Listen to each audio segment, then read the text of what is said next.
December 12, 627. Before dawn, on a plain east of the ruins of Nineveh, two armies of heavy cavalry are already mounted in the mist. 11 hours later, a Sasanian general will lie dead by the hand of a Roman emperor, and the most powerful king in the world will have 4 months left to live. This is how Heraclius walked 600 miles into Persia in winter to kill one man, and won back an empire he had already lost. The river breathes mist before the sun. The smell is wood smoke from the campfires of a Persian army that did not light its own fires in time, and horse dung beginning to freeze, and the oil the Roman armorers used on the mail shirts the night before. The sound is harness leather, and bridles being adjusted by gloved hands, and the small noise 60,000 men make when none of them are speaking yet. The Roman emperor is sitting on a brown horse at the head of one wing. He is 52 years old. He has been campaigning in the field for more than 5 years. He has lost a wife and gained another inside that time, has worn the same iron helmet down to the rim, has crossed the Caucasus twice and the Zagros once, and has been told for 6 months by his own staff that he is now too far inside Persian territory to come back alive. He is not the picture of a Roman emperor that anyone in the empire would have recognized 20 years before. He commands in Greek. His army is 2/3 Armenian. His treasury has been borrowing church silver since the year his daughter was born. In front of him, 300 paces across the wet barley, there is a Persian general called Razates by the Armenians, Razates by the Greeks, and Razates by some of the seal rolls the archaeologists have since pulled out of the ground at Nimrud. The chroniclers do not entirely agree on his name, and they will not entirely agree on his death. He has somewhere between 30 and 50,000 men. The lower figure is closer to what I trust, and I will tell you why in a moment. What happens next happens in 11 hours. By dusk, the Persian general will be dead. The Roman emperor will be standing over the body, with the man's sword in his hand and his own helmet visibly bent on one side. 3,000 of the Persians will be dead with their commander. The rest will be running east through villages where no Persian army has lost in living memory. Within 4 months, the Sasanian Shah Khosrow II, the most powerful king in the world that morning, will be dragged out of his own treasury in his nightshirt and shot through with arrows by his own son. Within 9 months, the Roman emperor will be in Jerusalem, carrying a fragment of cedar wood on his own shoulders up the Via Dolorosa. The fragment is what is left of the true cross. The Persians had taken it from the city 13 years before. That is the morning. To understand it, you have to understand how one Roman emperor came to be standing in front of a Sasanian shock army in single combat at the age of 52 in December, 600 miles from home. The Chronicle of Theophanes the Confessor, written about 200 years after the battle, gives the campaign one of those titles the medieval scribes used when they already knew how it would end. He calls it Heraclius going down into the lion's den. It is the only Greek source that walks us through Nineveh in any narrative detail. The Armenian history, attributed to Sebios, written perhaps 50 years after the fight by a man much closer to it geographically, gives us names the Greek source bungles. George of Pisidia, who was alive when the battle happened and writing court poetry inside the palace at Constantinople, gives us the smell of the campaign. The Strategicon of Maurice, the army manual written 30 years earlier, gives us the doctrine the emperor was following. Between them, they almost agree.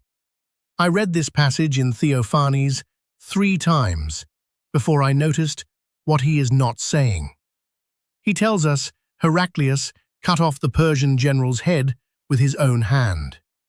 He does not tell us he saw it happen. No one saw it happen. The emperor was at the head of one wing of the battle line, and the Persian general was at the head of his own wing. And what happened in the middle of the field at mid-morning happened inside the mist, and inside the rolling line of 3,000 cavalry on each side colliding at full speed. We have a body afterwards. We have a sword the emperor brought back to Constantinople. What we have between those two facts is a chronicle written 9 generations later by a monk on the other side of the Mediterranean. There is a fourth name worth fixing in your head before we go any further. The man who guided the imperial army across the Bengal Plateau in November, when the snow was already on the passes, was Mzej Ganuni, an Armenian prince of the old Orontid line. He was not a Roman officer.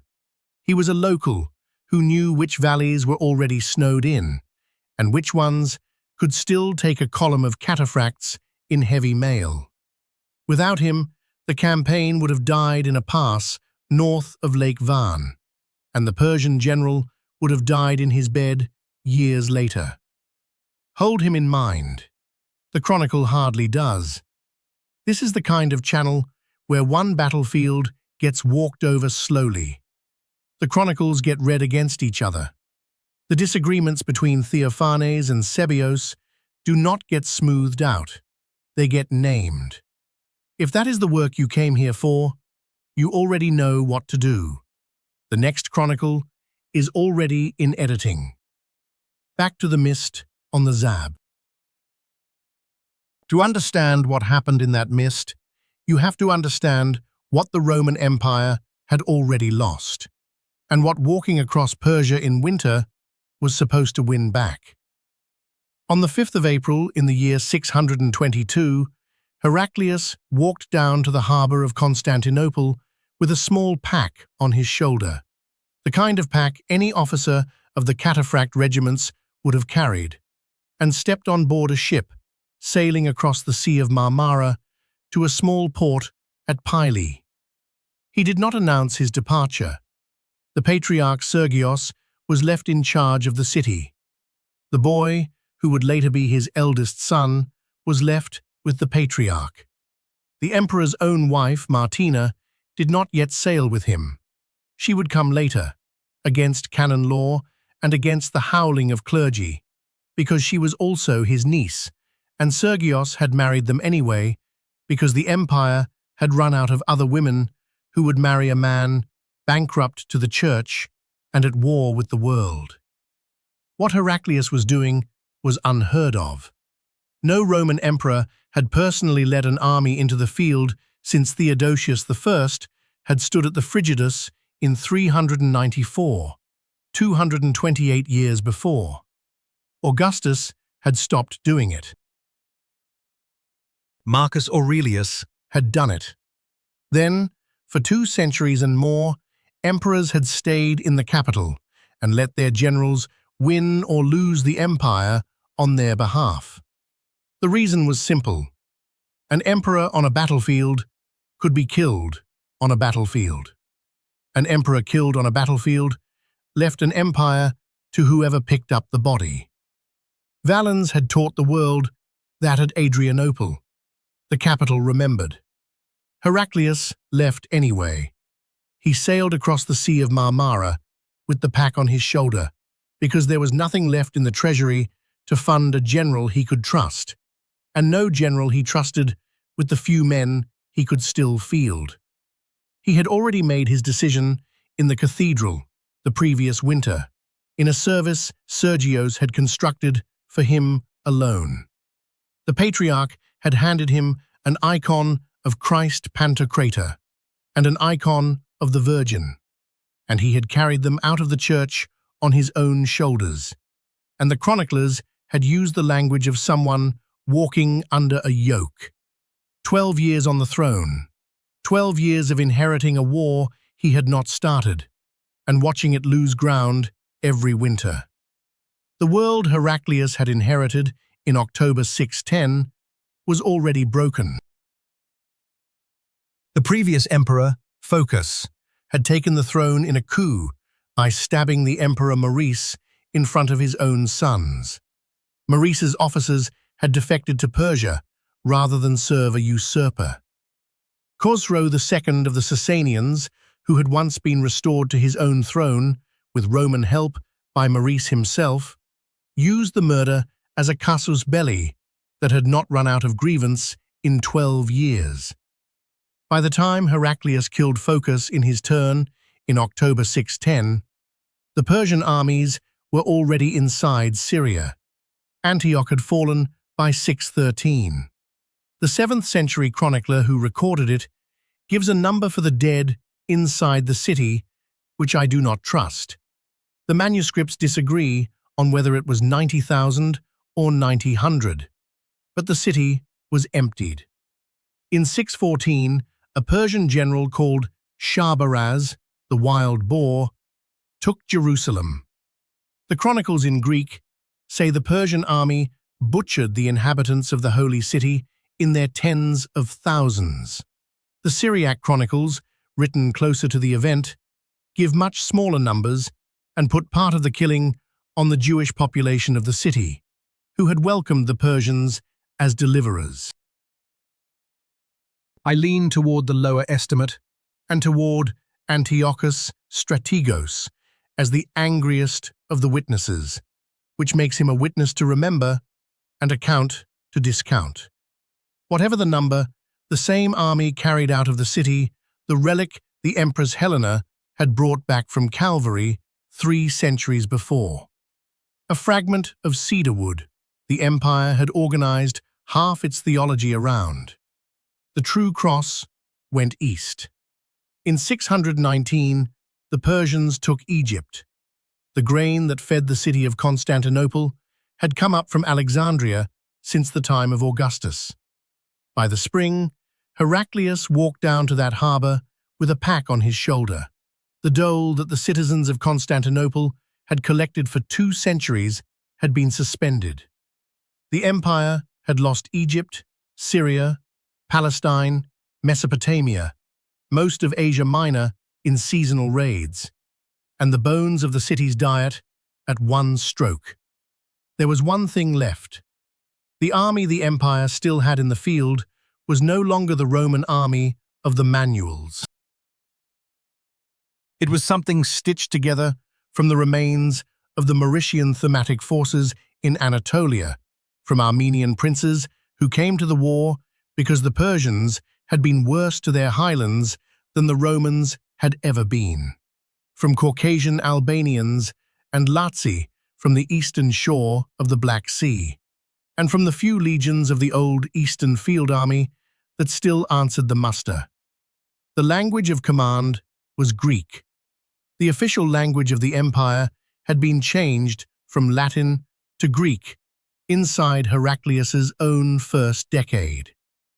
Most of the troops the emperor walked toward on that April morning would not have understood a Latin order if a man had given them one. He took them up to Bithynia and put them through the winter and spring training the Strategikon prescribed. The Strategikon was the field manual the murdered Emperor Maurice had himself written, or had ordered written, 25 years before. Heraclius read it. The book is dry. It is the bone of a doctrine, not its flesh. It describes how a cataphract regiment of 310 men, the Meros, was supposed to fight in a screen of horse archers, how the heavy mailed lancers were supposed to charge only after the archers had opened a hole, how the second-line cavalry, the corsores, was supposed to flank the enemy formation while it dealt with the first line. how 3 Meros made a Moira, and 3 Moiras made an army. It is the only military text the empire produced between the Romans of the Manipulus and the Comnenian generals of the 11th century. Heraclius drilled his men in it until they could perform a wheel and charge in the rain. I lean here on Walter Kagi's reading of these months, which is the most patient I have ever seen on what Heraclius actually did at Pylae and Helenopolis through the summer of 622. Kagi argues that what was rebuilt in Bithynia that year was not a new army, but a new connection between an emperor and an army. The men who came with him into Persia later carried his name on their shields and called him by his first name in the chronicles, the way no Roman soldier had called an emperor since the Republic. That kind of bond does not happen at a parade ground review. It happens when a man eats from the same wooden bowl as his lancers for 6 months. In the autumn of 622, Heraclius marched east. The army moved through Cappadocia, then up into the Pontic Alps. By December, he was in winter quarters somewhere in Armenia, and the Persian field army under a different general, not yet Razates, was lying south of him across the upland passes.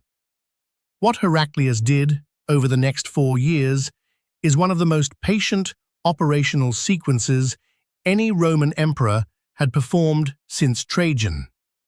He did not try to retake Syria. He did not try to retake Egypt. He did not march on the Persian capital. He looped. In 624, he marched north into Armenia and east into Atropatene, modern Iranian Azerbaijan, and burned the great Zoroastrian fire temple at Adur-Gushnasp at Takht-i-Suleiman, because the Persians had taken pieces of the true cross there.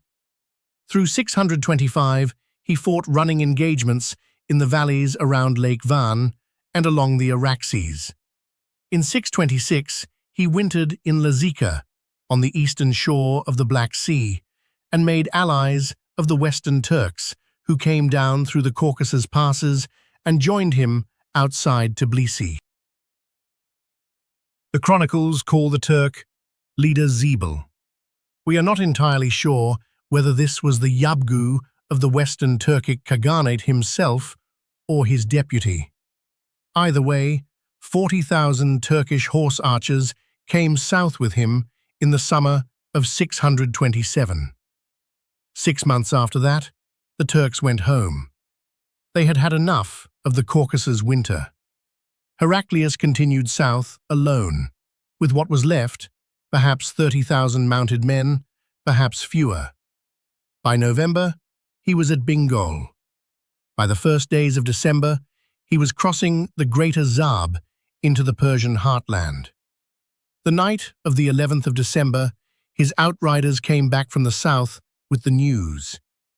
There was a Persian army across his front, fewer than 30 miles ahead, encamped on the plain east of the old ruins of Nineveh, blocking the road to Dastagerd. That army had been raised in haste.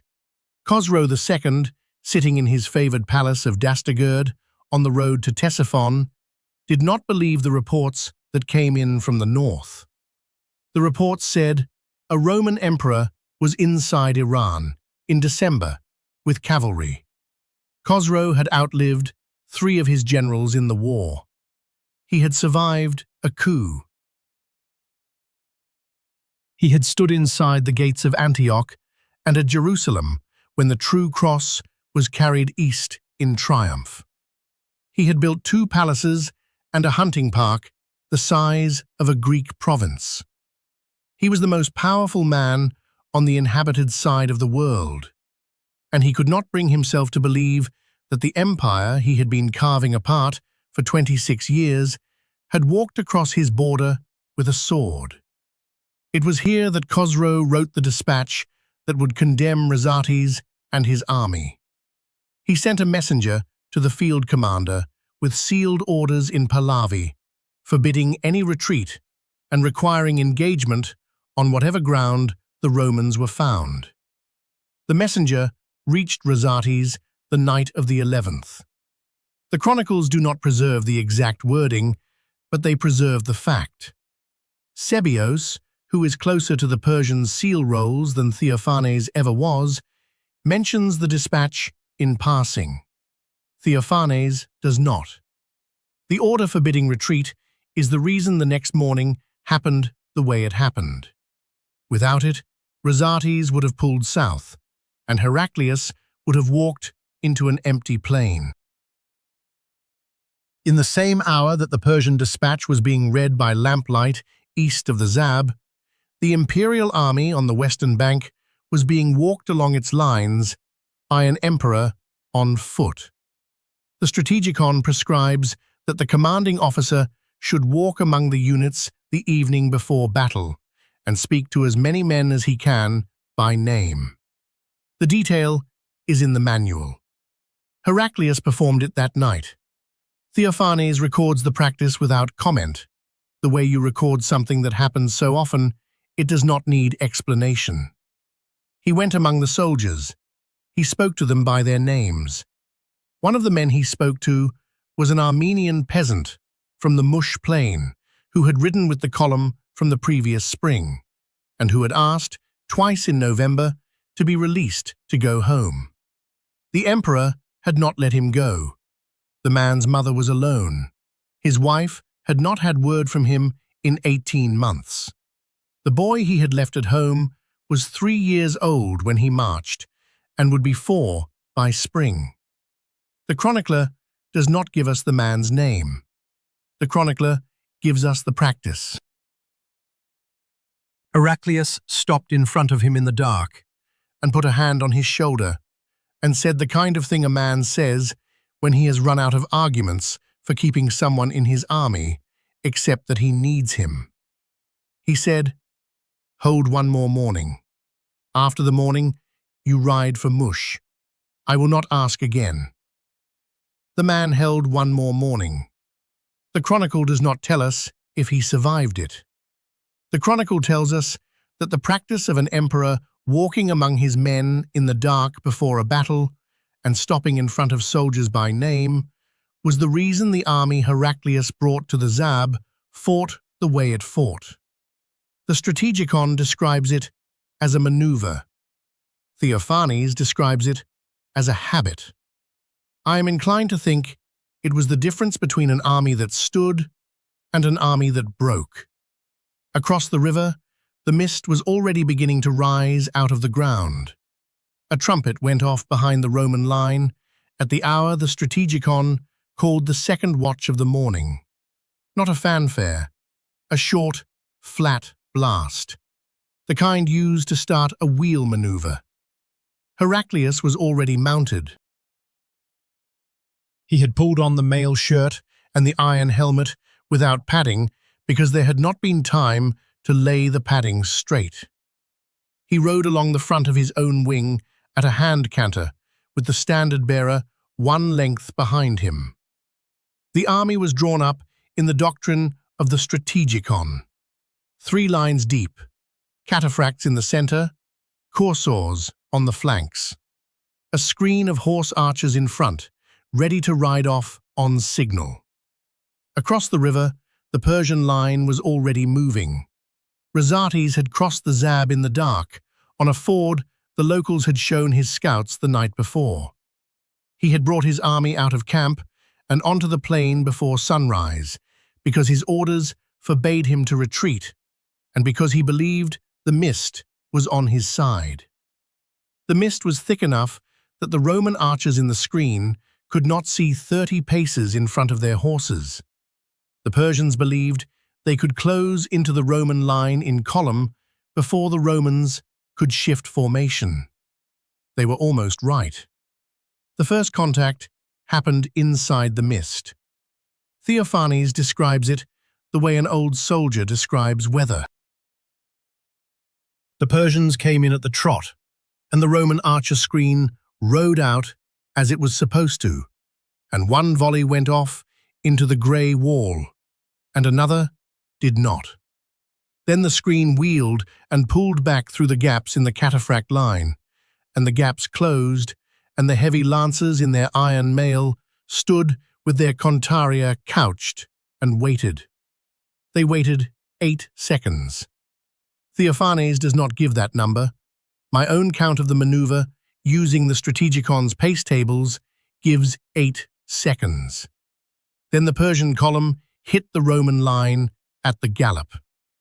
What happened in the next hour was the kind of cavalry fight the Strategicon describes in 3 columns of a single chapter, and which actually took, by the count of the Pisidian poet, who was not there, 11 hours from start to finish. The 2 armies were the same kind of army, heavy cataphracts in front, horse archers behind, a general who was supposed to be at the center of the line. The 2 cultures had borrowed from each other through 5 generations of war. The Roman armor was the lighter of the 2, but the Roman lance was longer. The Persian bow was the heavier of the 2, but the Roman horse, the Cappadocian stock, was the faster. Neither side broke for the first 3 hours. What broke the Persian center was not a charge. It was a flanking movement by the corsairs on the Roman right, who rode around the back of a low hill in the morning fog and came out behind the Persian baggage train at about the 3rd hour of the day. The Persian rear-rank cavalry turned to defend the baggage, and a gap opened in the center of the Persian formation. Heraclius saw the gap from his own position on the left wing and rode for it with 200 cataphracts in close column. He went through the Persian line at a hand gallop, and he met Razates in the middle of the field, in front of his own retainers, in the same hour. What happened next is the spot at which the chronicles raise their hands and put them down again with conflicting answers. Theophanes says Heraclius killed Razates in single combat, sword to sword, in front of both armies, and cut off his head with one stroke. The Greek phrasing is not subtle. The verb he uses is the one Homer uses when Achilles kills Hector. The Armenian Sebios says Razates was killed by a Roman soldier, and Heraclius came up afterward and took the body. George of Pisidia, the court poet, writing inside Constantinople a few months after the news arrived, treats it the way court poets always treat the deeds of their patrons. He gives the emperor the kill in 3 different stanzas, in 3 different fashions, none of them quite the same. The modern scholarship has been arguing about this passage for 60 years. James Howard Johnston has written in his Witnesses to a World Crisis that the single combat is a chronicle convention, a borrowing from the Alexander Romance and the older Greek heroic literature. The Byzantine scribes of Theophanes' generation reached for it because they did not have a better way to write what an emperor had done that day. Walter Kagi, in his Heraclius of 2003, leans the other way. He points out that Heraclius had been fighting in the front line of his own army for 5 campaigning seasons by then. The man was 52. The man had nothing left to lose by being 2 paces in front of his cataphracts at a moment of breakthrough. He may have done it. I lean toward Kagi. I lean toward him because the single most consistent fact about Heraclius across the chronicles in 5 languages is that he had been in the front line. The Lazica campaign of 626 records him riding alone at the head of a screen of horse archers. The Atropatene campaign of 624 records him personally directing the firing of the precinct at Adur-Gushnasp. The story of Nineveh is a chronicle convention only if everything else about him was also one, and the chronicles in Armenian and Syriac and Arabic do not match a man invented out of nothing. Heraclius cut down a Persian general in the middle of the field on the 12th of December, 627. Whether the head came off cleanly in one stroke, or whether the body was finished by the men around him as the general was on the ground, the chronicles cannot agree. The body was Razates. The Roman emperor came back from that hour with a Persian sword in his hand and his own helmet bent in on the left side. There is a record at the Hagia Sophia, lost in 1204, of the sword being deposited as a war offering in the spring of 628. Two of the chroniclers mention it. None of them describe its hilt. When the Persian general was dead, the Persian army did the thing armies of the late Sasanian period did when they lost a commander in the middle of a battle. The cohesion went. The horse archers in the rear ranks rode east before the order to withdraw came. The cataphracts in the second line tried to hold and were broken in pieces against the Roman wings closing in. The Persian camp on the east bank was taken by mid-afternoon. The baggage train, which had been the bait that broke the center, was looted by the corsores within an hour. 3,000 Persian dead, by Theophanes' count, of whom most were the front-rank cavalry. Roman dead are not given. The Roman dead are never given in Theophanes. The practice was to record only the fact of victory and not the cost of it. Modern estimates by Kagi run between 500 and 1,500, depending on how one reads the Pisidian poem. Now the rifle planted in the autumn of 626 went off. Mzezgnuni, the Armenian prince of the Orontid line, who had guided the column across the Bingol passes in November, came forward as the dust was settling and told the emperor what the Persian prisoners had been saying since the second hour of the morning. Khosrow was at Dastagerd. Khosrow had no other field army between Heraclius and the palace. The road south was open. Heraclius did not march on Dastagerd. He let the road do it for him.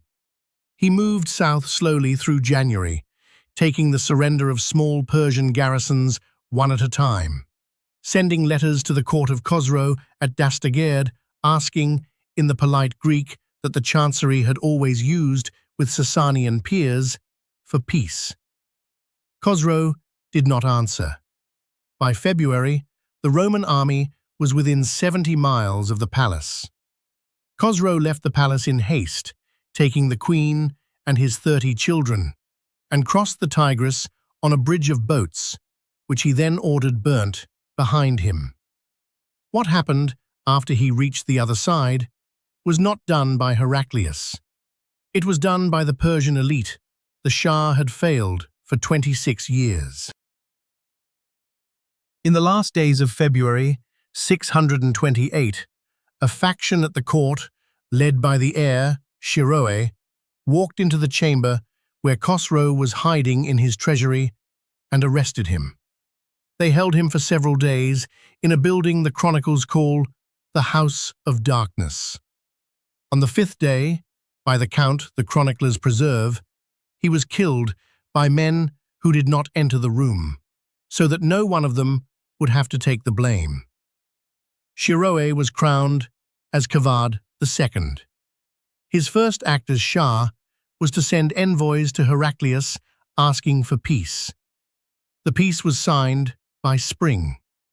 It restored to Rome every city the Persians had taken in 26 years of war: Syria, Palestine, Mesopotamia, Egypt. The true cross was recovered out of the Persian royal treasuries in the course of the negotiations. The chronicler does not tell us in what kind of box it came out or by whose hands. In March 630, Heraclius rode into Jerusalem with the fragment of cedar wood on his own shoulders, in the same pose Christ had taken on the Via Dolorosa. and the patriarch Zacharias, restored to the city, restored the relic to its place at the Holy Sepulchre. The poet George of Pisidia wrote a Heraclius to celebrate the return. It is the high mark of court literature in the 7th century, and one of the few pieces of late Roman propaganda that reads now as something written by a man who actually believed it. For 50 years afterward, the long shadow of Nineveh ran east. Kavad II died of plague within a year. The Sasanian throne went through 6 rulers in 4 years, including 2 queens and a child. The empire that had ruled from Yemen to the Oxus collapsed at the center. The civil administration that had organized the agriculture of Mesopotamia for 6 centuries failed in pieces. When the first Arab raiders rode into southern Iraq in 633, they found garrisons demoralized and a capital that no longer paid its troops. By 651, the last Sasanian Shah, Yazdegerd III, would be murdered for his coat in a mill on the Oxus, and Persia would be inside the caliphate. None of that happens without the morning of the 12th of December, 627. For 200 years afterward, the shadow went west. Heraclius had won back Syria and Palestine and Egypt.